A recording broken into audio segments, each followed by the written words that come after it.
Senhor, irmãos. Amém. Vamos fazer a leitura do Salmo 40.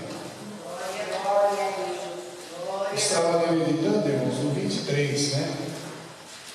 Mas Deus é bom. Aleluia. Nós sentimos o salmo no coração para estarmos lendo o Salmo 40. Amém? O texto diz assim, irmãos: olha, Deus ouve a alma paciente. A obediência é melhor do que o sacrifício. O salmista faz oração a Deus para que o livre dos males. Amém, irmãos? Amém. Então vamos pedir ao Senhor que nos habilite, né, nesses dias em que nós estamos vivendo, para nós desenvolvermos essa virtude que já está em nós. Glória, mas que nós precisamos desenvolver no dia a dia, né? Esperarmos no Senhor. Haja paciência, né, irmãos? Mas o Senhor nos capacita, em nome de Jesus. Amém? Tudo aquilo que está à nossa volta conspirando contra o Senhor, Ele está permitindo, mas Ele vai reverter para conspirar a favor do servo de Deus, em nome de Jesus. Amém? Vamos ler alternadamente, irmãos. Diz assim, olha: esperei com paciência no Senhor. Ele se inclinou para mim e ouviu o meu clamor. Tirou-me de lado horrível, de um charco de lodo, pôs os meus pés sobre uma rocha, firmou os meus passos, e pôs um novo cântico na minha boca, um hino ao nosso Deus. Muitos o verão e temerão, e confiarão no Senhor. Bem-aventurado o homem que põe no Senhor a sua confiança, e que não respeita os soberbos, nem os que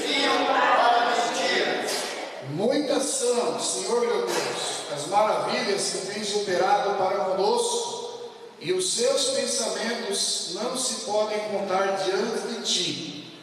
Eu quisera anunciá-los e manifestá-los, mas são mais dos que os que se podem contar. Sacrifício e oferta não quiseste, as minhas orelhas furaste, holocausto e expiação pelo pecado não reclamaste. Então disse: Eis aqui venho, no rolo do livro está escrito de mim. Deleito-me em fazer a tua vontade, ó Deus de Deus. Sim, a tua lei está dentro do meu coração.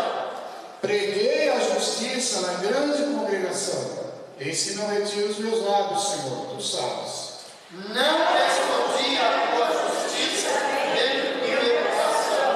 Apregoei a tua fidelidade e a tua salvação. Não escondi da grande congregação a tua benignidade e a tua verdade. Não detenhas para comigo, Senhor, as tuas misericórdias. Guardem-me continuamente a tua benignidade e a tua verdade. Porque males sem número me têm rodeado. As minhas iniquidades me prenderam, de modo que eu não posso olhar para cima. São mais numerosos do que os cabelos na minha cabeça. Deus me desfalece no meu coração. Digna-te, Senhor, livrar-me. Senhor, apressa-te em meu auxílio. Seja a uma confundidos e envergonhados os que buscam a minha vida para destruir-me. Tornem atrás e confundam-se os que me querem mal. Confundidos sejam em troca da sua afronta os que dizem: Folguem e alegrem-se em ti os que te buscam. Digam constantemente os que amam a tua salvação. Engrandecido seja o Senhor. 17, não é ímpar, né? Vamos ver todos juntos no 3. 1, 2. Eu sou pobre e necessitado, mas o Senhor cuida de mim. Tu és o meu auxílio e o meu libertador. Não te detenhas, ó meu Deus. Amém, irmão? O Senhor vai prover. De uma maneira ou de outra, o Senhor vai prover o nosso cordeiro. Em nome de Jesus. Amém, irmãos? Vamos orar, irmãos? Alguém necessita de oração aqui? Eu e a minha casa também, em nome de Jesus. Oramos pela irmã Paula, que se encontra. Oi? Pela irmã Paula, que se encontra vivendo esse período aí meio desgastante, né, irmãos? Psicologicamente falando. Vamos orar pela serva de Deus, para que o Senhor venha consolar o coração, a mente, em nome de Jesus. A irmã Anitta também. Quem mais, irmãos? Irmã Nair. O Senhor vai visitar os servos de Deus nessa noite, amém, irmãos? Oremos, Senhor Deus Pai, em nome de Jesus, te damos graças nessa noite, ó Pai, por esse momento, que o Senhor nos permite estarmos aqui. Ó Pai, nesse seja, nesse lugar, nós queremos interceder em favor de todos os teus servos que estão carentes e necessitados. Senhor, aqueles que estão hospitalizados, enlutados, Senhor, tome tuas mãos, Pai. A todos esses que solicitaram oração, eles acreditam no Senhor, no poder da oração, Pai. Deus, tome tuas mãos também aqui, os teus servos reunidos. O teu servo, irmão Franciel, será o portador e expoente da tua palavra. Ó Deus, em nome de Jesus, venha nos agraciar nessa noite, Senhor. Deus, está servindo de falar conosco. Em nome de Jesus, Pai. E se existe algum impedimento no universo espiritual, Pai, nós repreendemos agora, em nome de Jesus, Senhor, para que a tua palavra venha surtir efeito, Senhor. Ela venha encontrar guarida nos nossos corações. É o que nós te pedimos nesse momento, em nome de Jesus, e agradecemos. Amém. Glória a Deus. Glória a Deus. Eu cumprimento a todos com a paz do Senhor. Amém. Vamos louvar o hino 200. É um hino que eu gosto bastante. Ele fala que o nosso bondoso amigo, que é o nosso Deus. Amém? Aleluia. Quão bondoso amigo é Cristo, carregou a nossa dor.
Marcel, que estará ministrando para nós o 4º capítulo da carta do apóstolo Paulo aos Gálatas, né? Embora que essa carta, ela atinja um pouco do 3 também, né? Começa no 3, mas, como nós escalamos, cada um tem a sua característica de apresentar o estudo. E aproveitando, nós estudamos a carta aos Efésios, e aprove a nós o privilégio de estendermos esse estudo agora por 3 meses, né? Por 3 meses. É o que vai iniciar no próximo domingo. O novo trimestre da Escola Bíblica Dominical será um estudo mais amplo na carta aos Efésios. Serão 3 meses para nós aí enriquecermos o nosso conhecimento a respeito do plano da salvação. Amém, queridos? Eu quero pedir ao pastor Manuel estar orando pelo nosso irmão Francisco. Cumprimento a todos com a paz do Senhor. Amém. Oramos, irmãos. Senhor nosso Deus, Pai, nós vamos, Senhor, te apresentar o teu servo, que irá fazer uso da tua palavra. Ó, Pai querido, como é que nós vamos, usa ele, Senhor, como canal de bênção para o teu povo nessa noite. Ó, Pai querido, como sempre tem usado, ó, mesmo as bênçãos que acontecem, é em nome de Jesus Cristo, teu Filho, aquele que vive e que reina, desde agora e para todos sempre. Amém. Glória a Deus.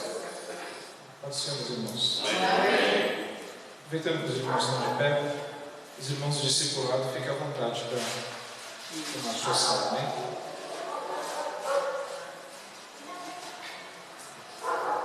Gálatas capítulo 4, irmãos.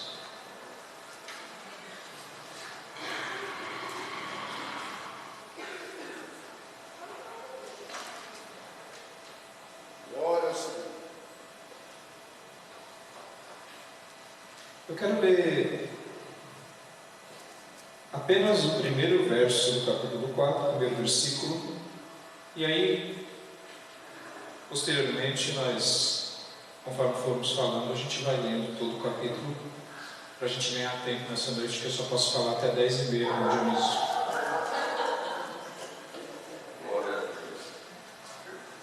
Gálatas 4, no versículo 1. A minha Bíblia é em NVI, irmãos, mas tem o mesmo significado, amém?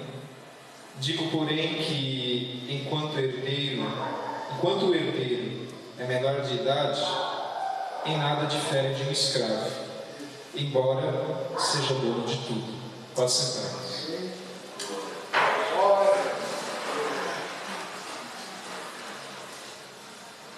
Aleluia, glória. Irmãos, foi até bom o pastor falar da Escola Bíblica Dominical, que nós teremos aqui mais 3 meses para estudar o livro de Efésios, né? Esse trimestre nós vamos estar estudando o livro de Efésios. Diga-se de passagem, irmãos, tudo que a gente fez de Efésios aqui anteriormente, nós fizemos 6 semanas, né, pastor? 6 semanas. É um tempo curto, viu, irmão, para a gente se aprofundar no livro. O que a gente tenta fazer aqui é passar para os irmãos uma ideia geral do livro, para que os irmãos se aprofundem nas suas casas, né? Você falar de um capítulo em mais ou menos 50 minutos, 1 hora, é pouquíssimo tempo, não dá para você se aprofundar. Hoje mesmo o pastor falou que eu posso falar em 2 horas, mas para você falar em 1 hora é pouquíssimo tempo, irmãos. Então é boa essa oportunidade para a gente continuar falando dos Efésios, da carta aos Efésios, porque tem muita coisa ali, coisa muito importante para que a gente cresça na graça e no conhecimento, porque essa é a vontade de Deus. Mas, vindo para os Gálatas, irmãos, nós temos falado já, essa é a 4ª semana que estamos falando do livro de Gálatas, e no capítulo 1 e no capítulo 2, como já foi dito aqui, eu só quero relembrar os irmãos para nós partirmos essa noite do mesmo ponto, para que a gente não fique esquecido do que foi falado. Então, no capítulo 1, no capítulo 2, Paulo ele faz a defesa ali do seu apostolado, até mesmo porque aqueles falsos mestres judeus que estavam ali, que tinham aparecido ali na Galácia, pregando nas igrejas dos Gálatas, eles tentavam desmerecer o apostolado de Paulo, para que daí então, desmerecendo o apostolado de Paulo, eles conseguissem dominar as igrejas. Então era uma estratégia deles desmerecer, como se um irmão chegasse aqui e falasse assim: na realidade, pastor Léo não é pastor não, isso aí, se chamado dele não é de Deus não, se eu fosse vocês ficavam espertos. Então era isso que estava acontecendo lá. Os judeus chegaram, aqueles falsos mestres, e eles queriam desmerecer o que Paulo tinha feito, e a maneira melhor de fazer isso era descredenciando Paulo como apóstolo de Deus, tendo em vista que no meio dos judeus já existia uma história, já existia uns boatos que falavam assim: não, mas ele é apóstolo, mas ele não estava com os 12, ele não andou com Jesus. E aí, nessa época, eles usavam isso para desmerecer o que Paulo estava falando. Então, capítulo 1 e capítulo 2, o Paulo faz uma defesa do seu apostolado, dizendo assim: olha, na realidade eu não estive com Jesus Cristo antes da sua morte, mas eu estive com Jesus Cristo ressurreto, e foi Ele que me chamou como apóstolo, foi Ele que me passou. Eu ensino para vocês o que eu aprendi diretamente dele. Não foi ser humano ou outra pessoa que me ensinou o que eu sei, mas eu aprendi isso direto de Cristo. Então isso me dá a ortoga, ou me faz pensar que eu não sou menos que nenhum dos 12 apóstolos. Muito pelo contrário, nós estamos no mesmo patamar, e os apóstolos também reconhecem isso, né? E aí no capítulo 3, Paulo começa a explicar por que a lei foi dada a Israel. Ele começa a falar, olha, ele usa Abraão, ele fala, olha, a lei foi dada a Israel. Por quê? Porque naquela época eles precisavam de um tutor. Ele usa a palavra tutor. Ele fala assim, olha, na realidade eles precisavam de alguém que levasse eles até o conhecimento de Jesus Cristo. Esse tutor era a lei. Só que uma vez que Jesus Cristo chegou, não existe mais necessidade desse tutor. Por quê? Porque agora Jesus Cristo chegou, então Ele é suficiente. No capítulo 3 ele começa a entrar nesse assunto. E aí no capítulo 4, irmãos, que é o capítulo que eu vou falar hoje, Paulo ele continua defendendo a questão da supremacia de Cristo, como Cristo é superior às leis e aos dogmas daquela época. E aí Paulo começa a dizer, ele faz cinco comparações. Eu não sei se eu vou conseguir falar das 5 essa noite, mas ele usa 5 comparações distintas para mostrar para a igreja da Galácia ali que Cristo era superior, e que agora a fé em Cristo é o suficiente para salvar. Diga-se de passagem, irmãos, a lei, ela nunca foi ruim, né? Nós não estamos aqui condenando a lei nunca foi ruim. Na realidade, quem sempre foi ruim fomos nós, né? Existia uma lei. Por que essa lei nos condenava? Porque nenhum de nós aqui, e nenhum dos crentes daquela época, e nenhum dos que vão existir depois de nós, é capaz de cumprir toda a lei. E aí, como nós não somos capazes de cumprir a lei acaba nos condenando.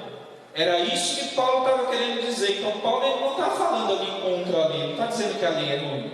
Ele está querendo dizer o seguinte, ele está querendo dizer, olha, a lei, ela foi boa, ela serviu como tutor para levar vocês durante um caminho. Só que agora a gente não precisa mais da lei. A gente tem Jesus Cristo e Ele é suficiente. Por favor, irmão José. A lei é como se fosse um espelho. Ela mostra o defeito, não a solução. Exatamente. A lei não consistia em perdoar pecados, né? Isso que o irmão José Dias está falando é bastante interessante. Então a lei por si só, ela servia para mostrar os meus defeitos e me condenar. Não existia ninguém salvo pela lei.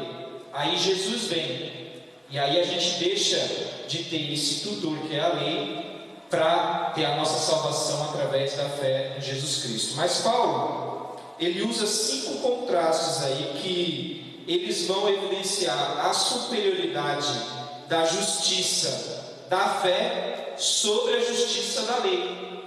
Porque na fé existe uma justiça, e na lei existia uma justiça também. E aí Paulo ele vai dizer assim: olha, a justiça que está na fé é superior à justiça que está na lei. E eu vou mostrar para vocês. Ele começa, abra comigo aí, as Bíblias de vocês estão abertas, né? Ele começa em Gálatas. Quem achou, leia Gálatas para mim aí, 4, do versículo 1 até o versículo 7. Digo, pois, que todo tempo em que o herdeiro é menino, em nada difere de servo, ainda que seja senhor de tudo, mas está debaixo de tutores e curadores até o tempo determinado pelo Pai. Assim também nós, quando éramos meninos, estávamos reduzidos à servidão debaixo dos primeiros rudimentos do mundo. Mas, vindo a plenitude dos tempos, Deus enviou seu Filho, nascido de mulher, nascido sob a lei, para remir os que estavam debaixo da lei, a fim de recebermos a doação de filhos. E porque sois filhos, Deus enviou aos nossos corações o Espírito de seu Filho, que aclama Abba Pai. Assim que já não és mais servo, mas filho, e se és filho, és também herdeiro de Deus por Cristo. Então Paulo, no primeiro contraste que ele faz, ele fala assim, ó: na lei, todos nós, assim como vocês, nós éramos escravos. Nós éramos escravos. E aí ele faz uma comparação entre o escravo, e ele fala que o escravo é diferente do filho. E aí ele usa, na cultura romana naquela época, por exemplo, eu que tenho 3 filhos. Então, a Larissa e a Isadora, infelizmente, não iam ter muito direito a nada, mas o Gabriel seria o meu herdeiro. E só que enquanto o Gabriel era menor de idade, ele não tinha direito a nada. Ele tinha lá um tutor que ia ensinar ele e que ia mostrar para ele o que ele precisava aprender, para que quando ele alcançasse a maioridade, daí ele passasse a possuir tudo que eu possuía. Mas até então, Paulo pega e fala assim: olha, vocês eram como esse filho de menor idade. Vocês tinham um pai que tinha tudo, mas na realidade vocês não tinham direito a nada. Então ele pega e fala assim: olha, vocês, não existe diferença entre o filho de menor idade e o escravo. Na realidade é a mesma coisa, porque ele tinha um tutor, ele não podia tomar nenhuma decisão com relação ao que o pai possuía. Ele não podia de maneira nenhuma, ele não tinha nenhum tipo de voz ativa. Infelizmente hoje é diferente, né, irmãos? Hoje os pais estão vivos ainda, os filhos já estão dividindo a herança. Mas naquela época não era assim, não, irmãos. Então Paulo ele pega e fala assim, ó: antes de Cristo, na lei, vocês eram como esse filho de menor idade. Apesar de vocês terem um pai que possuía tudo, vocês não tinham direito a nada. Vocês eram como escravos. Não tinha diferença entre o escravo e o filho de menor idade. Ele tinha o status de falar: não, eu sou filho do irmão Manuel, sou filho dele. Aquelas casas que ele tem na Bahia, aquilo tudo lá vai ser meu. Mas enquanto ele está vivo, enquanto eu sou de menor idade, eu não tenho nada. Eu estou sob a ordem dele. Se ele falar assim, ó, come com os escravos lá, eu tinha que ir lá comer com os escravos.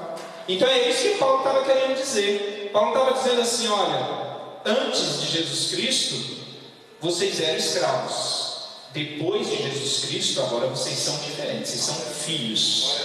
Olha a diferença que existe. Agora vocês não são mais escravos, agora vocês são filhos. E porque vocês são filhos, que Abel acabou de ler, vocês são co-herdeiros de Jesus Cristo. Vocês possuem todas as coisas. Então Paulo estava dizendo assim, ó: existiu uma evolução, né? Existiu para vocês uma melhora. Algo que a lei não poderia te dar, Jesus Cristo agora está te dando. Então, irmãos, por isso que mais para frente, andando na carta, a gente vai perceber que Paulo está extremamente irritado, porque ele não consegue entender por que os irmãos da Galácia estão olhando para trás.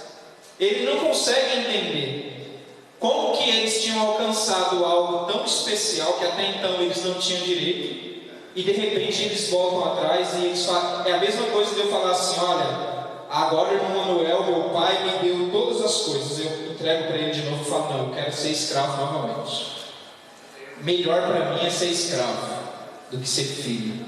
Era isso que os irmãos da Galácia estavam fazendo, dando ouvido àqueles falsos mestres, dizendo assim: olha, precisa de circuncisão, se você não cumprir toda a lei, você não vai ser salvo. Só Jesus Cristo não é suficiente. Mas vamos seguir, irmãos. Então, eu falei para vocês que a lei nunca foi ruim, né? E aí Paulo ele deixa claro nos versículos de 1 a 7, ele fala assim: ó, a lei não era ruim, mas na realidade o pecado que entrou lá em Adão, aquele pecado que entrou lá, nos tornou todos na mesma situação, escravos da lei, sem exceção. Não existe aqui uma exceção para essa regra. Dizem que para toda regra existe uma exceção, né, Valdir? Mas para essa regra não existe exceção. Todos nós estamos na mesma condição de pecadores depois que o pecado entrou no mundo através de Adão. O único que nasceu de uma mulher, como Abel também leu, porque Paulo ele fala assim: olha, Jesus Cristo ele veio, nasceu aqui no meio de vocês, cumpriu toda a lei. Por quê? Porque ele nasceu como judeu. Com certeza ele cumpriu toda a lei. E ele fala assim: olha, e ele não nasceu de qualquer maneira, ele nasceu de mulher. E aí ele está fazendo uma alusão ao que Deus disse lá em Gênesis 3,15. Olha, da mulher vai nascer um que vai esmagar a cabeça da serpente. Isso está lá em Gênesis 3,15. Então Paulo aqui está demonstrando assim: olha, de maneira nenhuma eu deixei de conhecer a lei, de saber o que a lei diz. Jesus Cristo também, ele não veio utilizar a lei, mas Jesus Cristo ele veio sobrepor a lei. Ele veio dizer assim: ó, eu sou suficiente, vocês não precisam mais ser escravos da lei através do pecado. Agora existe o sangue que purifica você de todo pecado. Vamos seguir, irmãos. Abra comigo Romanos 7, quem achou pode ler para mim, do 11 até o 14. Glória ao teu nome, Jesus. Porque o pecado, tomando ocasião pelo mandamento, me enganou, e por ele me matou. E assim a lei é santa, e o mandamento santo, justo e bom. Logo, tornou-se-me bom em morte? De modo nenhum. Mas o pecado, para que se mostrasse pecado, operou em mim a morte pelo bem, a fim de que pelo mandamento o pecado se fizesse excessivamente maligno. Porque bem sabemos que a lei é espiritual, mas eu sou carnal, vendido sobre o pecado. Porque o que faço não aprovo, pois o que quero, isso não faço, mas o que aborreço, isso sim eu faço. E se faço o que não quero, consinto com a lei que é boa. De maneira que agora já não sou eu que faço isso, mas o pecado que habita em mim. Olha o que Paulo está falando aos Romanos. Ele está corroborando o que ele está dizendo aqui. Ele está dizendo o seguinte: ele está dizendo: na realidade a lei não era ruim, não era de todo ruim a lei não era ruim, mas o meu pecado, aquilo que eu penso em fazer e que eu não consigo fazer e eu acabo pecando, o meu pecado me condena. O meu pecado me afasta de Deus. O meu pecado faz com que haja uma separação entre mim e Deus. Mas isso antes de Jesus Cristo. Agora o cenário mudou. Agora existe um que pode intermediar o ser humano, Franciel, caído, pecador, pode pegar ele e colocar ele na presença de Deus. Quando o véu do templo se rasgou, de alto a baixo, Jesus Cristo estava dizendo assim, ó, o Franciel que não tem acesso a Deus porque ele é um pecador, agora ele passa a ter, porque o meu filho morreu para que todos tivessem vida. Não foi isso? João 3,16 vai dizer o quê? Deus deu o seu único filho. Para quê? Para que todo aquele que nele crê não pereça mais, mas tenha vida eterna. Então é isso que Paulo está querendo dizer aqui. Paulo está dizendo assim, ó, vocês antes não tinham direito a nada. Em outras palavras ele estava querendo dizer, vocês tinham toda a pompa. Vocês diziam, não, eu sou filho de Deus. Os fariseus lá, orando no meio das ruas, batendo nos seus peitos, vocês diziam, eu tenho tudo, mas na realidade vocês não passam de escravos. Porque Jesus não chegou ainda para dar direito a vocês herdar o que vocês podem herdar em Cristo Jesus.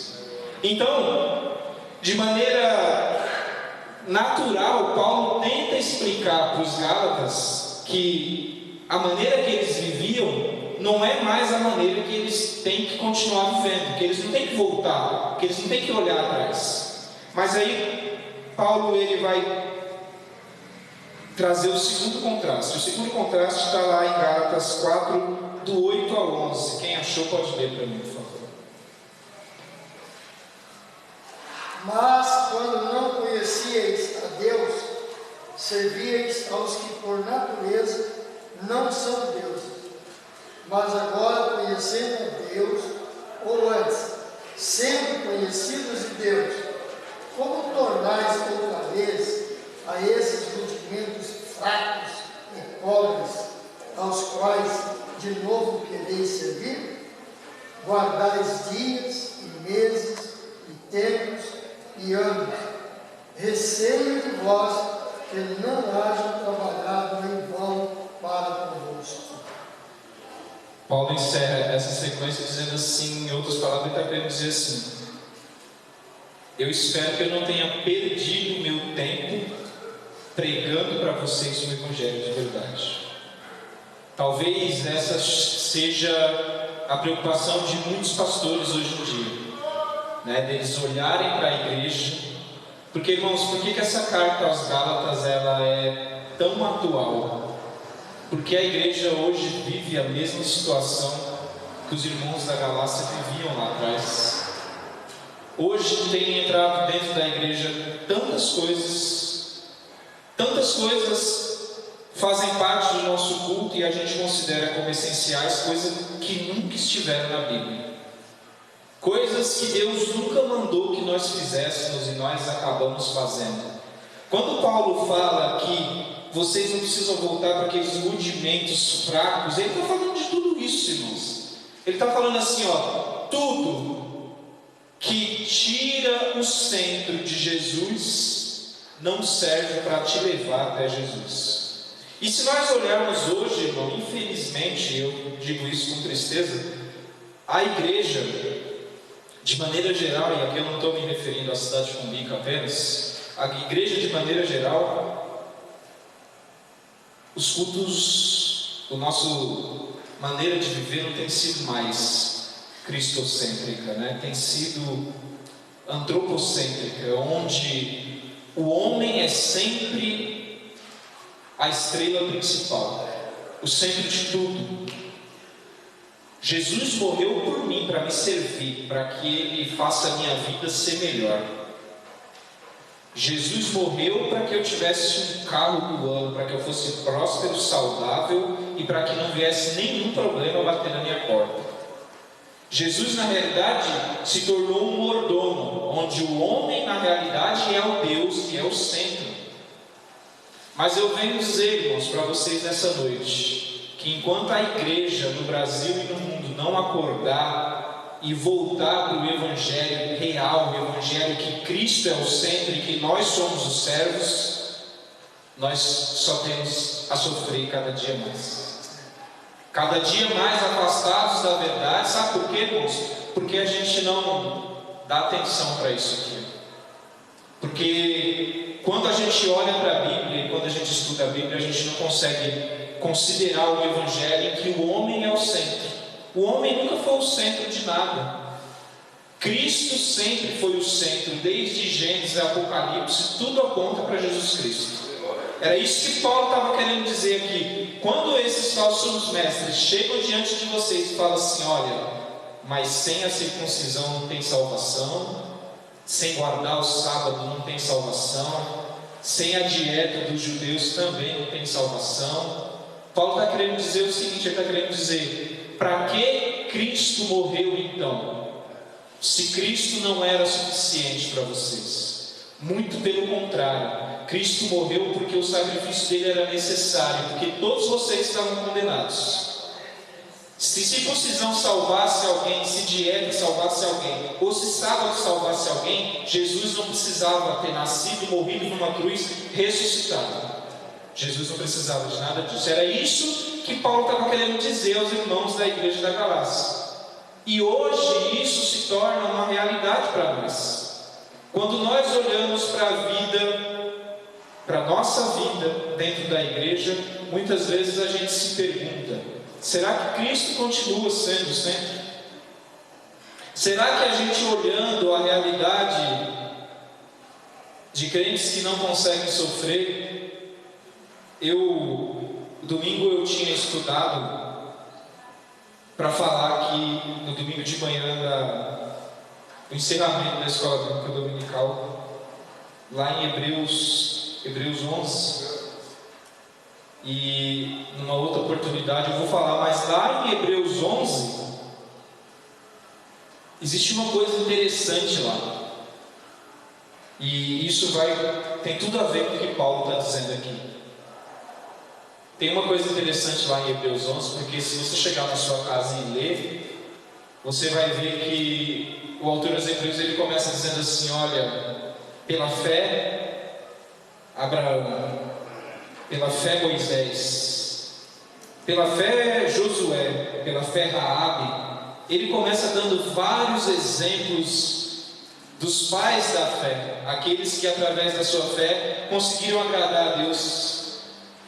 E aí ele começa a falar também de algumas pessoas. Ele fala assim: eu não vou ter tempo de citar todo mundo, o autor dos Hebreus ele fala, mas ele pega e fala assim: mas existiram muitos outros que através da sua fé fizeram maravilhas. E de repente ele está falando de irmãos que fizeram maravilhas. Ele fala, por exemplo, ele usa Sadraque, Mesaque e Abednego, que resistiram ao fogo ali dentro da fornalha. Ele começa a dizer coisas extraordinárias que aconteceram através da fé. Essa fé que Paulo está falando aqui, que em Jesus Cristo é suficiente.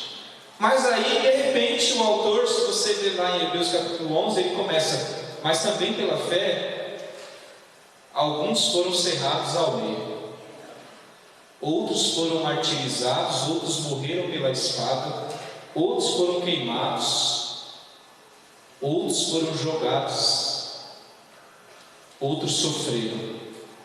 E aí, isso talvez seja o centro do Evangelho de hoje, onde a gente acredita que a nossa fé faz a gente transpor qualquer barreira.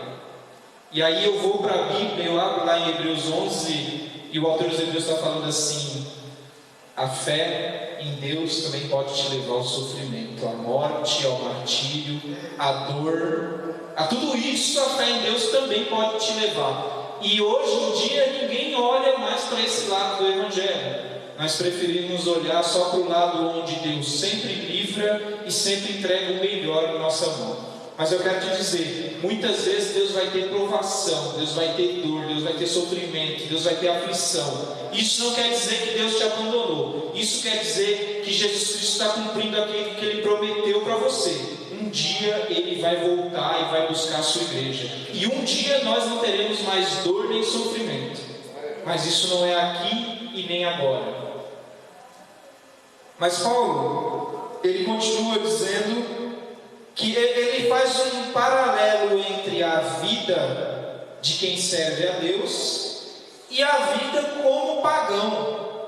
Então ele começa dizendo assim: olha, na realidade não existe inocência, vocês não eram inocentes.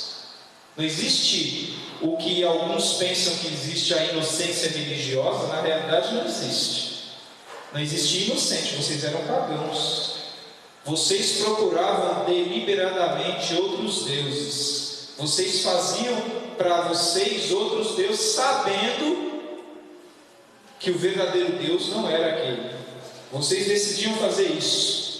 Por isso vocês estavam completamente afastados de Deus, sem nenhuma chance de chegar até Deus. E aí a gente vai ver isso lá em Romanos 1. Alguém abre comigo Romanos 1? Quem achou pode ler para mim Romanos 1, do 18 ao 27. Porque do céu se manifesta a ira do Deus sobre toda impiedade e injustiça dos homens que detêm a verdade e injustiça. Porquanto que de Deus se pode conhecer neles, se manifesta, porque Deus lhe manifestou. Porque as suas coisas invisíveis, desde a criação do mundo, também o seu eterno poder, com a sua divindade, se entendem e claramente se veem pelas coisas que são criadas, para que eles fiquem inexcusáveis. Até que número? Até o 27. Porquanto, tendo conhecido a Deus, não o glorificam como Deus, nem lhe deram graças antes em seus discursos, se desvaneceram e o seu coração insensato se obscureceu. Dizendo-se sábios, tornando-se loucos, e mudaram a glória de Deus incorruptível em semelhança da imagem de um homem corruptível, e de aves, e de quadrúpedes, e de répteis. Pelo que também Deus os entregou às concupiscências do seu coração, à imundícia, para desonrarem o seu corpo entre si. Pois mudaram a verdade de Deus em mentira e honraram a que serviram mais a criatura do que o Criador, que é bendito eternamente. Amém. Pelo que Deus os abandonou às paixões infames, porque as suas mulheres mudaram o uso natural, no contrário à natureza. E semelhante também nos varões, deixando o uso natural da mulher, se inflamaram em sua sexualidade, uns para com os outros, varão com varão, cometendo torpências e recebendo em si mesmos a recompensa que convinha ao seu erro. Irmãos, isso que Abel leu traz para vocês alguma clareza? Sim. Será que a gente vive pelo menos parte dessa realidade hoje? Com certeza. Paulo aqui está falando sobre isso. Ele está falando assim, na realidade não existe ninguém inocente não. Vocês foram entregues aos desejos do próprio coração de vocês. Eram vocês que queriam fazer isso. Não foi Deus que colocou no coração de vocês.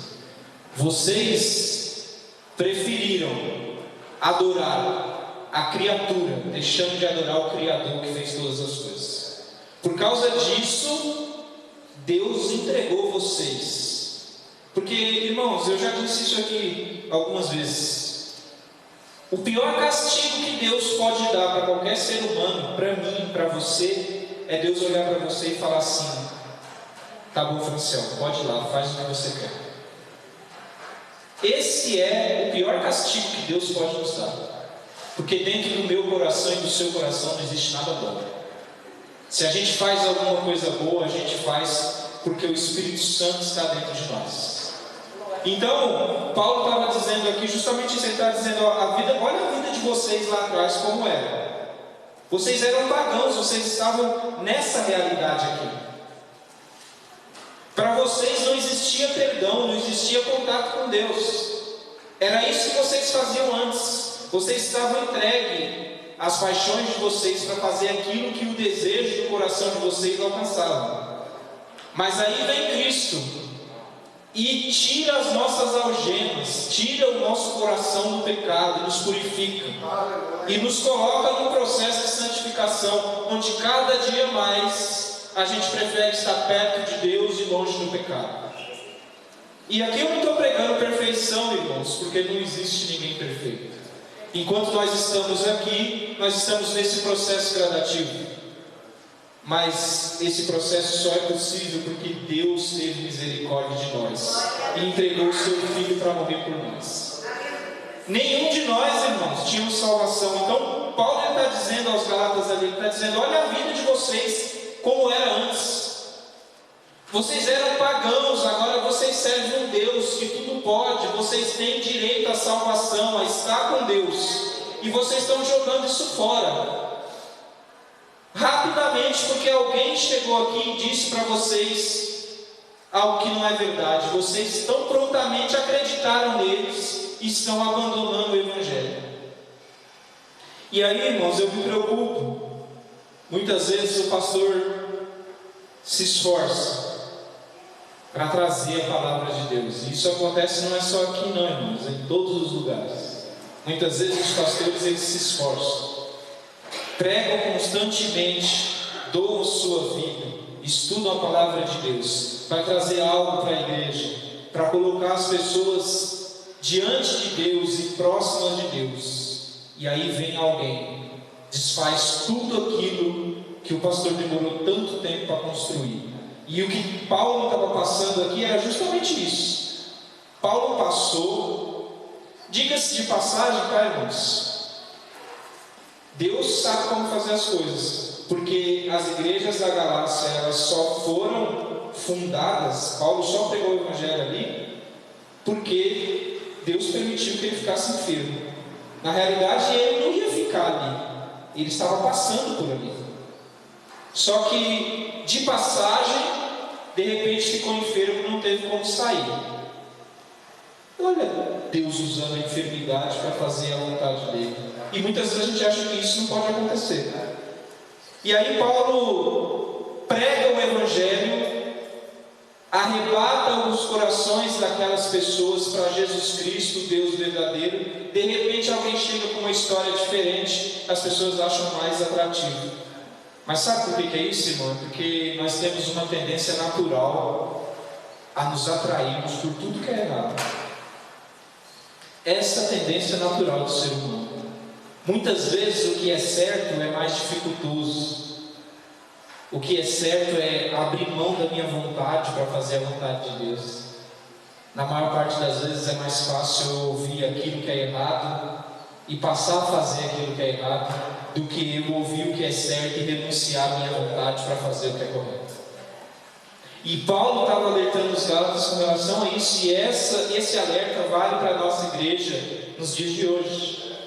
Como essa carta aqui aos Gálatas, ela é atual nesse sentido, no sentido de alertar a igreja: não saiam por aí ouvindo qualquer coisa, olhem para a palavra de Deus, valorizem a palavra de Deus. Não deixe que ninguém substitua Cristo por qualquer outra coisa. Não deixe ninguém dizer que você precisa fazer algo que a Bíblia não diz que você precisa fazer. E nem deixe ninguém dizer que você não precisa fazer algo que a Bíblia diz que você tem que fazer. O Evangelho nunca mudou, irmãos. Aquele Jesus Cristo que teve aqui na terra há 2000 anos atrás, que morreu e ao terceiro dia ressuscitou, ele é o mesmo, ontem, hoje e eternamente. Essa palavra aqui não mudou, apesar de muitas pessoas quererem tirar o peso da palavra de Deus, dizendo que não, isso aí foi escrito por homens, tem um monte de erro, um monte de coisa que saiu da cabeça de alguém. Existe uma maneira científica que os historiadores eles consideram um escrito verdadeiro, não é isso, Valdir?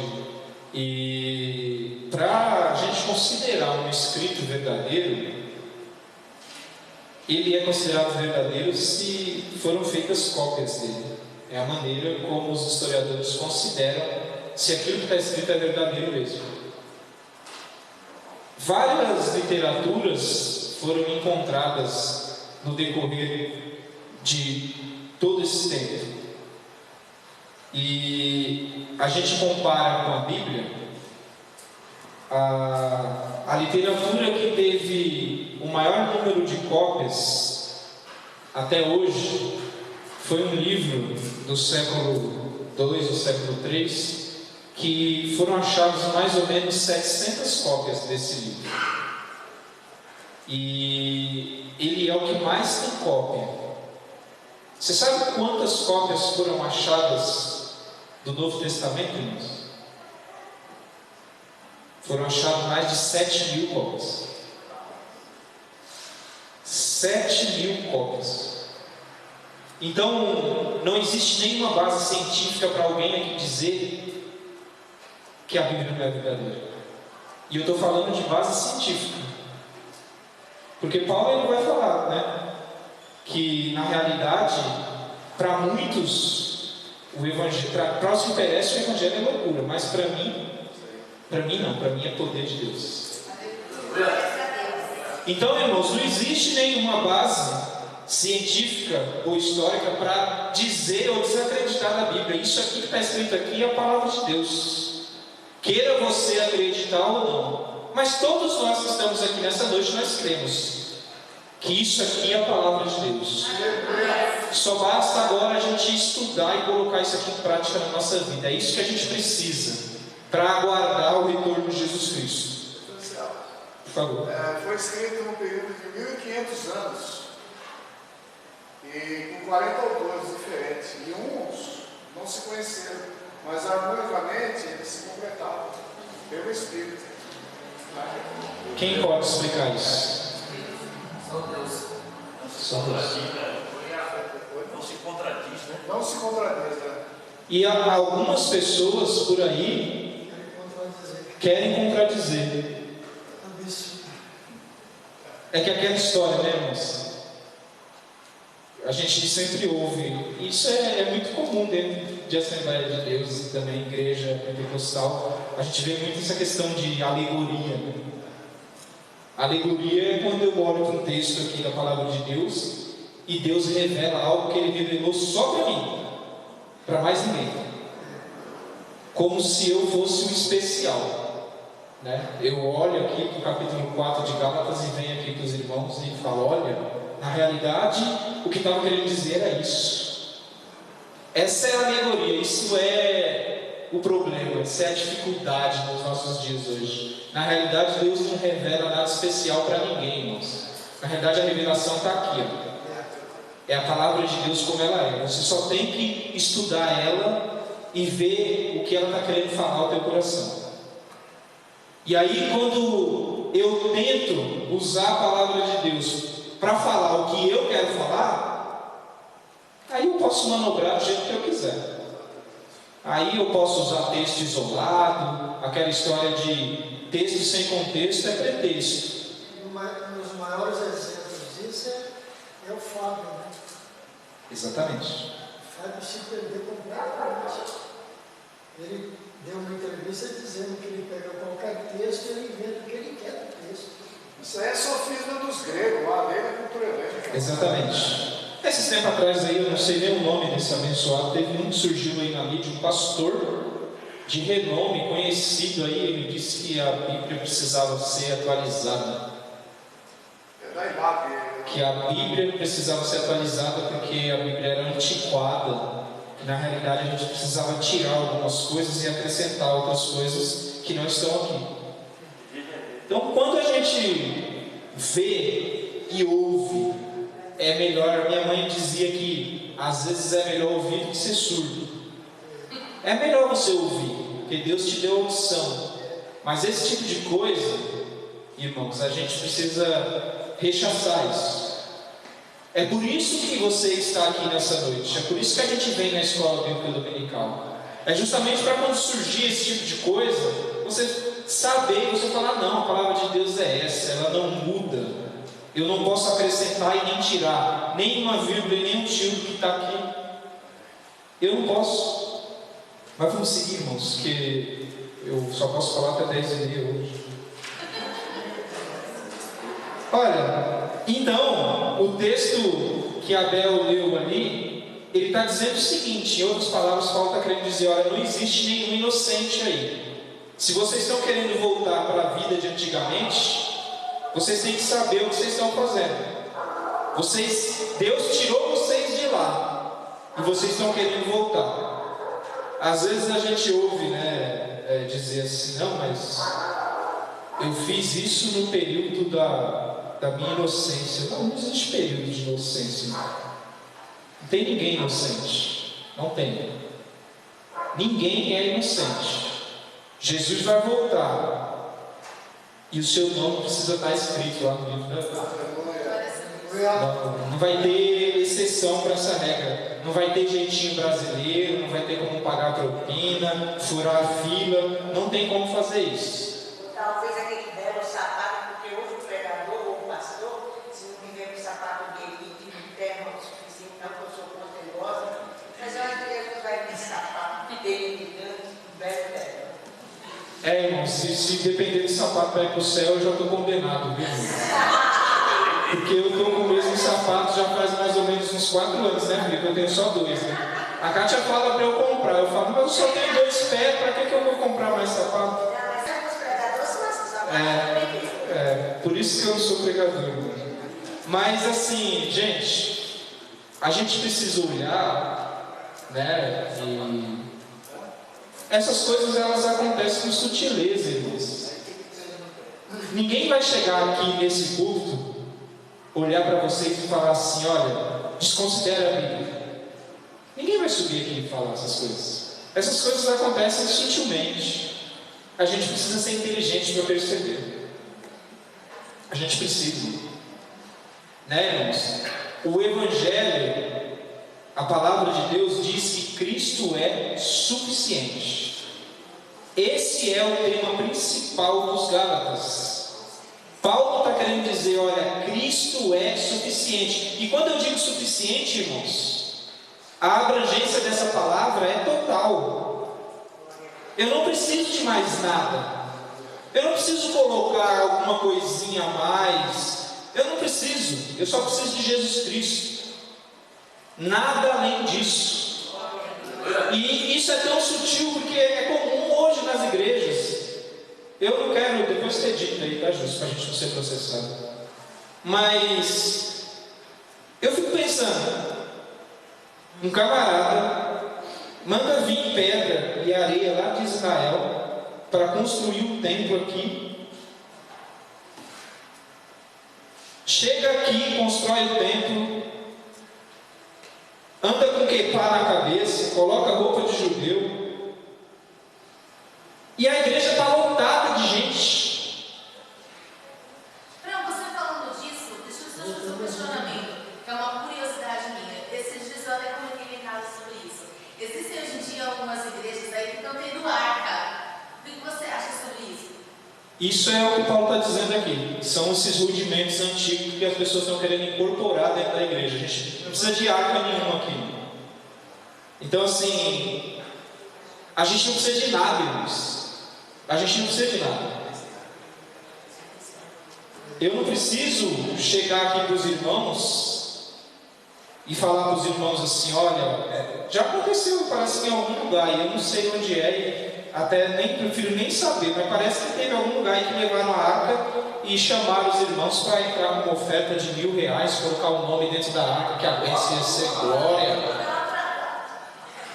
E as pessoas vão atrás disso, irmãos, elas acreditam nisso. É contra isso que Paulo está dizendo. Ele está falando, eu não preciso de arca, eu não preciso de rosa, eu não preciso de água, eu não preciso de sabonete, eu não preciso de nada disso, irmão. Eu preciso de Jesus Cristo, Ele já morreu por mim. É isso que Paulo está querendo dizer. Mas parece que muitas vezes nós estamos anestesiados. A gente olha para essas coisas e a gente fala, olha que bonito. Eu nunca entrei lá naquele templo não, mas tenho até curiosidade de um dia ir lá ver como que é. Mas as pessoas olham para aquilo ali e falam, olha, que maravilha, Deus realmente está aqui. O irmão lá com uma roupa de judeu lá, que eu não sei para que serve, vai para Israel, irmão. Aqui a gente não precisa usar aquilo, ninguém é judeu aqui. Então, Paulo está querendo dizer assim, olha, isso não é necessário. As pessoas começam a agregar coisas dentro da Bíblia e dentro do Evangelho que não são necessárias. Tem igreja aí que parece que você tem que usar um véu vermelho, né? Parece que tem igreja que você tem que usar um véu vermelho para você cultuar. Irmãos, isso está...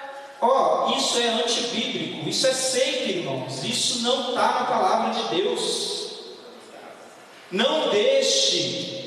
Paulo está querendo dizer assim, não não façam com que tudo que eu preguei para vocês tenha sido inútil, não vala de nada, para que vocês voltem agora a fazer o que vocês faziam no passado.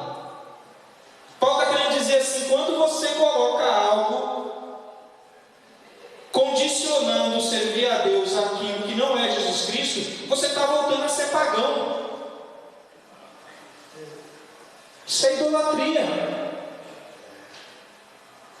E a gente, muitas vezes, a gente não percebe isso, irmãos. A gente vai, é aquela história, né? As pessoas, tem alguns estudos que dizem que o ser humano, ele é bem propenso ao efeito manada, né? O que é o efeito manada? É aquela história, né? Você vai sendo levado pela multidão. Todo mundo está caminhando no sentido, você não sabe por que você está caminhando ali, mas você está caminhando junto.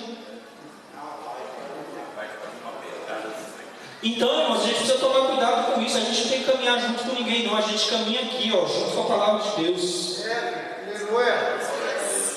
Mas vamos seguir, irmãos, porque senão... Não, ainda tem, mas não tem caminho. Paulo falou também, eu falei para vocês só de 2, eu preciso falar de 5 contrastes que Paulo falou. Eu só falei de 2, vamos entrar no terceiro aqui, vai. O terceiro contraste que Paulo fala, ele fala assim: olha, eu tinha um relacionamento com vocês. Eu tinha um relacionamento com vocês. E esse relacionamento que eu tinha com vocês parece que ele se acabou. Alguém abre comigo aí Gálatas 4 e lê do 12 ao 16 rapidamente. Irmãos, rogo-vos que sejais como eu, porque também eu sou como vós. Nenhum mal me fizestes. E vós sabeis que o primeiro vos anunciei o Evangelho, estando em fraqueza da carne. E não rejeitastes, nem desprezastes isto, que era uma tentação na minha carne. Antes, me recebestes como um anjo de Deus, como Jesus Cristo mesmo. Qual é, logo, a vossa bem-aventurança? Porque vos dou testemunho de que, se possível fora, arrancareis os vossos olhos e vos dareis. Fiz-me acaso o vosso inimigo, dizendo a verdade? Eles têm zelo por vós, não como convém, mas querem excluir-vos, para que vos tenhais zelo para comigo. Paulo está dizendo aí o seguinte, ele está falando: ó, eu cheguei até vocês e vocês me receberam como um anjo de Deus. Muitas vezes os pastores aqui são recebidos assim: vocês me receberam como um anjo de Deus. Paulo ele vai falar assim: ó, quando eu cheguei até vocês, o que eu senti é que, se necessário fosse vocês arrancar um olho de vocês para me dar, vocês fariam isso. Agora, por que da noite para o dia eu me tornei inimigo de vocês? É o que Paulo está querendo dizer. Por que da noite para o dia eu me tornei inimigo? O que eu fiz de tão errado? Aí Paulo, ele mesmo responde a pergunta. Na realidade, eu me tornei inimigo de vocês por falar a verdade. E muitos têm se tornado inimigos da igreja por falar a verdade, porque ninguém gosta de ouvir a verdade. Paulo está dizendo ali: olha, eu tinha um relacionamento com vocês, vocês me consideravam e me honravam. Alguém diferente, estranho, chegou e pregou para vocês um evangelho que não existe. Agora eu fui constituído inimigo de vocês, eu não sirvo mais para nada. E quantas vezes a gente vê isso? Quantas vezes a gente vê isso dentro da igreja? Pastor é maravilhoso, é bênção, é glória, na minha casa, vai almoçar, jantar, pode dormir, pode fazer tudo. Agora, se o pastor chegar aqui na doutrina e chamar a atenção dos irmãos, já não serve mais para nada. Aquele pastor fica inventando história: eu faço o que eu quero da minha vida, sou dono da minha vida para fazer o que eu quero e que eu bem entendo. Na realidade, você não é dono de nada, você só está respirando com o seu olho aberto porque Deus permitiu. Então é isso que Paulo estava falando. Paulo estava falando assim: de repente, da noite para o dia, eu que era como um anjo de Deus, me tornei inimigo de vocês. Por quê? Porque eu falei a verdade que vocês não queriam ouvir. Eu vou pular, irmãos. Eu vou para o último aqui. Ele finaliza o capítulo 4 fazendo um contraste que eu acredito que é o mais interessante do capítulo 4. Ele faz um contraste entre Sara e Agar. Alguém lê para mim aí, Gálatas 4, do 21 ao 31. Pastor, mais 5 minutos eu acabo. Dizei-me o que quereis, está debaixo da lei, não ouvis vós a lei? Porque está escrito que Abraão teve 2 filhos, um da escrava e outro da livre. Todavia, o que era da escrava nasceu segundo a carne, mas o que era da livre por promessa. O que se entende por alegoria? Porque estes são os 2 conselhos. Um no Monte Sinai, gerando filhos para a servidão, que é Agar. Ora, esta Agar é Sinai, um monte da Arábia que corresponde a Jerusalém, que agora existe, pois é escravo com seus filhos. Mas a Jerusalém que é de cima, é livre, a qual é mãe de todos nós. Porque está escrito: alegra-te, estéril, que não dás à luz, esforça-te e clama, tu que não estás de parto, porque os filhos da solitária são mais do que os da que tem marido. Mas nós, irmãos, somos filhos da promessa como Isaac. Mas como então aquele que era gerado segundo a carne percebia o que era segundo o Espírito, assim é também agora. Mas que diz a Escritura? Lança fora a escrava e seu filho, porque de modo algum o filho da escrava herdará como o filho da lei. De maneira que, irmãos, somos filhos, não da escrava, mas da livre. Glória a Deus. E aqui eu quero fazer uma consideração final para me encerrar. Paulo ele usa uma história bastante conhecida de todos os judeus. Ele vai falar de Sara e de Agar. Vocês aqui conhecem muito bem a história. Abrão recebe ainda como Abrão uma promessa de Deus, mas nem sempre é fácil esperar, né, Valdir? Né? Promessa de Deus nem sempre é fácil esperar. O tempo foi passando, a idade se avançando, Sara já era idosa, Abraão também, mas Deus fez uma promessa e falou que data que ia fazer.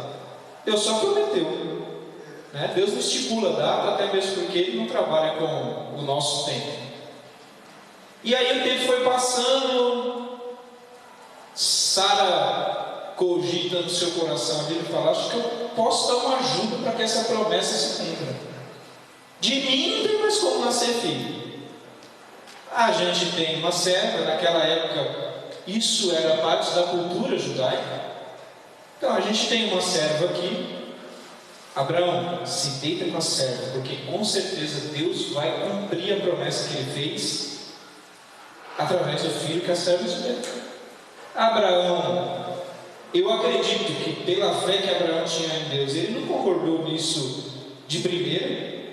Com certeza ele deve ter achado aquilo meio estranho, mas vocês que estão aqui, mulheres, vocês sabem que quando vocês querem, vocês conseguem tudo do marido, né? E começa a insistir, vamos lá, vamos fazer, vamos isso, vamos aquilo. E Abraão, ele, tá bom, vamos fazer. Se é para fazer, vamos fazer. Ele se deita com Agar e nasce Ismael. E aí, nascendo Ismael, com certeza Abraão pensa no seu coração, e Sara também, que a promessa se cumpriu. Deus falou que a minha descendência ia ser grande, através de Ismael ela vai ser grande. E aí, não era assim que Deus queria. Não era assim que Deus queria. Mas aí, já tinha arrumado um problema, né? Já não tinha mais o que fazer, já tinha arrumado o problema, né? Já tinha arrumado o problema porque Ismael estava lá já, não tinha mais como matar Ismael, era filho. Com certeza, Abraão amava como filho.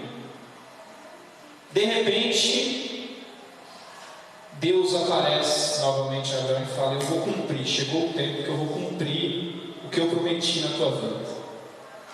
Sara engravida. Abraão já tinha 100 anos. Nasce Isaac. Aproximadamente com 3 ou 4 anos de idade, eu fico imaginando a convivência, né? A disputa que existia. Um filho, agora nasceu outro filho. 3 ou 4 anos de idade, eles fazem uma festa para Isaac. E Sara vê Agar zombando do seu filho. E aí ela chega para Abraão e fala assim: olha, manda a escrava e o filho embora, porque eles não vão herdar nada do que é teu, a herança é de Isaac. Abraão dá aquela titubeada: peraí, ele é meu filho também. Deus pega e fala para ele: manda embora. Manda embora, porque isso aí foi problema. Em outras palavras, Deus estava falando para ele assim: isso foi problema que você arrumou, eu nunca mandei você se deitar com a tua serva. Resolve aí agora, pode mandar embora, porque a promessa que eu tenho é com Isaac. Mas Deus é bom, irmãos. Como Deus é bom? Deus fala assim: não, eu vou cuidar de Ismael. Eu vou cuidar de Ismael, Abraão. Por amor a você, eu vou cuidar dele. Não se preocupe, ele não vai morrer. Vai vir uma nação dele também. Talvez você não vai gostar muito, mas vai vir uma nação dele também. E aí Paulo usa aqui, dizendo que Sara representa a salvação pela fé em Jesus Cristo, e Agar representa a salvação pelas obras. Quando o homem quer dar um jeito, quando o homem se aproxima de Deus e ele pensa que ele pode fazer algo para Deus, quando na realidade nenhum de nós podemos fazer nada para Deus. Deus é que é o responsável, o único responsável pela minha e pela tua salvação. Não existe nada que eu, Franciel, vou dar um jeitinho, vou ajudar a Deus para que eu possa me salvar. Era isso que Paulo estava querendo dizer. Agar foi o jeito que Abraão e Sara quiseram dar para que a promessa de Deus se cumprisse. Mas eu nunca tive nada com isso, com jeitinho de homem. Deus fez a sua promessa e se cumpriu através da Sara. Então Paulo fala assim, ó: Sara é a salvação pela fé em Jesus Cristo, e Agar é quando você pensa que você vai ser salvo baseado no que você está fazendo. Eu quero resumir as minhas palavras nessa noite, irmão, dizendo: Paulo ele queria fazer aqui com que os irmãos da Galácia entendessem uma coisa: tudo que você faz não acrescenta nada para o plano que Deus quer com você. Deus não precisa que você seja bonzinho para Ele te salvar. Ele já te salvou, e Ele, como Senhor da sua vida, Ele vai fazer com que você ande por caminhos bons, que você demonstre obras boas, porque foi para isso que Ele te chamou. A gente vai falar sobre isso semana que vem. Gálatas 5 vai falar sobre isso. Não é de qualquer maneira. Tem gente que pensa assim: ah, mas se Cristo já me salvou, eu posso andar de qualquer maneira. Não é de qualquer maneira, porque Deus reservou para nós santidade e boas obras, para que nós possamos aguardar o retorno de Jesus Cristo. Mas não deixe, irmão, em nome de Jesus, ninguém dizer que você é responsável por algo, pela sua salvação, que você consegue se aproximar de Deus por vontade própria. Nós não podemos, só através de Jesus Cristo. Irmão José. Glória a Deus. Referente aos dois conselhos, cenário, cumpra para ser salvo, Calvário, creia para ser salvo. Glória a Deus. É isso, irmãos. Jesus é suficiente. Jesus é suficiente. Nessa noite, você não precisa de mais nada. Nessa noite, você não precisa acreditar em nada que não seja que Jesus Cristo um dia veio a essa terra, morreu e ressuscitou, e através dele todos nós temos salvação. Amém? Que Deus abençoe a todos. O microfone disse que eu tinha que terminar. Glória a Deus. Boa palavra, né? Muito bom. Na verdade, nós convivemos com uma sociedade onde alguns batem no peito, mas eu também sou filho de Deus, né? Mas o único caminho de ser filho de Deus é por adoção, aceitando o Filho de Deus como Senhor, como o primeiro, como o primogênito entre muitos irmãos, né? E que tudo vai se cumprir quando a volta de Jesus, né? Os mortos ressuscitarão, os vivos serão transformados e receberemos a herança como co-herdeiros por Cristo Jesus. Então o resto é balela, né? E por falar em alegoria, tem muita gente fazendo umas alegorias malucas ainda. Muita gente fazendo alegoria maluca e introduzindo no culto a Deus aquilo que não é para introduzir. A determinação da arca foi lá no passado, né? Que através da arca Deus manifestava a sua presença. Hoje a presença de Deus está em cada um de nós quando aceitamos Jesus Cristo como nosso Salvador. O Espírito Santo faz morada em nós. Então, esse negócio de arca, isso é conversa mole para encadinho, como outras coisas. Usar kippah, querer ser judeu, vestir vestimenta de judeu, isso não precisa. Nós já recebemos vestes novas que estão preparadas para nós na glória do Pai. Amém, queridos?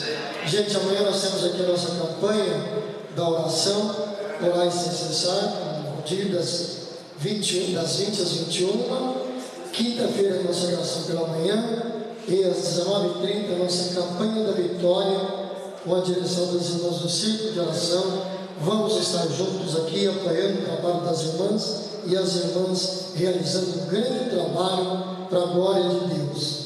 Sexta-feira tem consagração às 8 horas e à noite a nossa cooperação da Regional 4 no culto de ensino na Igreja 7. Como por enquanto não está liberado ainda grupos para estarem se apresentando de louvor, a não ser numa escala que está sendo providenciado, grupos menores para fazer a parte do louvor. Como nós não recebemos ainda essa escala, então nós vamos aqui com o corpo de obreiros, esposas, diáconos, diaconisas, auxiliares, que nós estaremos indo para a Igreja 7. Como foi determinado, por enquanto nós não podemos levar nem uma van, que não vai ter aonde colocar, né? Então, aqueles que vão de carro, por favor, ajude a levar. Aqueles que não têm, levante consigo mais um, ou dois, ou três, conforme o espaço do seu veículo, para nós estarmos congregando com a nossa regional na Igreja 7. Amém, queridos? Sábado é livre e no domingo de manhã, consagração às 8 horas e às 9 horas, a aula inaugural do terceiro trimestre, né? Quarto trimestre, com o estudo da carta aos Efésios, que nós só conseguimos aqui dar uma pinceladinha só. Você só colocou o pirulito na boca e tirou, né? Vai ficar com vontade demais. Então, domingo, na nossa grande escola bíblica dominical. Amém, queridos? Coloquemos de pé para agradecer. Nós temos aqui o coração de Caio, também daquela que está conosco nesta noite. Deus abençoe a todos vocês que estão participando dos estudos através do nosso canal AD Cidade Bíblica Oficial no YouTube. Deus abençoe a todos. Para a glória de Deus, nós já estamos beirando aí os 100 mil visualizações.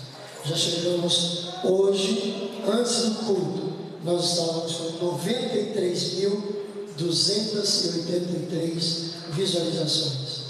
E já ultrapassamos os 1.000 inscritos também no canal. Tudo isso para a glória de Deus, e que nós estamos orando e trabalhando para que através do canal nós alcancemos muitas vidas, e creio que estamos alcançando através dessas mais de 93.000 visualizações. Às vezes tenho recebido notícias lá dos Estados Unidos, de lá de Belém do Pará, onde tenho família, de lá do Paraná, onde também tenho família, de Minas, onde também tenho família. Os irmãos aqui receberam notícias de lá do seu estado, da Bahia, do Pernambuco. Então, Deus está trabalhando. Amém, queridos?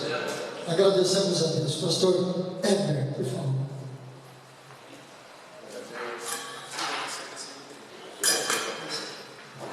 Paz do Senhor, amém, queridos? Vamos orar? E continuamos sem receber nada do canal, né, pastor? Amém, queridos? Antes que alguém comente que está aumentando as visualizações dos inscritos, né? E comece com a piadinha de novo, né? Senhor, te damos graças, Pai amado, Pai querido, por o Senhor permitir a nós, Senhor, estarmos, Senhor Jesus Cristo, mais uma vez na tua casa, para aprendermos, Pai amado, da tua inerrante, infalível e insubstituível palavra. Deus, queremos ser grato a Ti, Senhor Jesus Cristo, pela Tua presença, Pai, em nosso meio. Ser grato a Ti, Senhor Jesus Cristo, por cada um dos Teus filhos, filhas, Pai, que estiveram aqui presentes, quanto aqueles, Pai, que estiveram, Senhor, pelo nosso canal no YouTube, crendo, Pai amado, Pai querido, que vidas foram alcançadas, que vidas, Pai, foram transformadas e que vidas, Pai, foram restauradas. Deus, continue, Senhor Jesus o Cristo, abençoando, Senhor, a vida, Pai, do pastor Franciel, para que a cada dia, Senhor Jesus Cristo, com excelência, Ele possa, Pai amado, ministrar a Tua palavra. Deus, continua, Senhor amado, Pai querido, em nosso meio, nos levando de volta, Pai, aos nossos lares, e nos concedendo, Pai amado, uma noite de paz, uma noite de bênção, debaixo, Pai, das Tuas potentes e poderosas mãos, para a glória e louvor do Seu nome. Amém. Pediremos, pois, essas coisas. Se Deus é por nós, tudo posso. E a vitória é nossa. Que a graça do nosso Senhor e Salvador Jesus Cristo, que o amor de Deus, nosso Pai Celestial, que a comunhão, as doces consolações do Santo Espírito seja sobre todo o povo de Deus, e assim permaneça hoje e sempre. Todos dizem amém. Deus abençoe a todos, em nome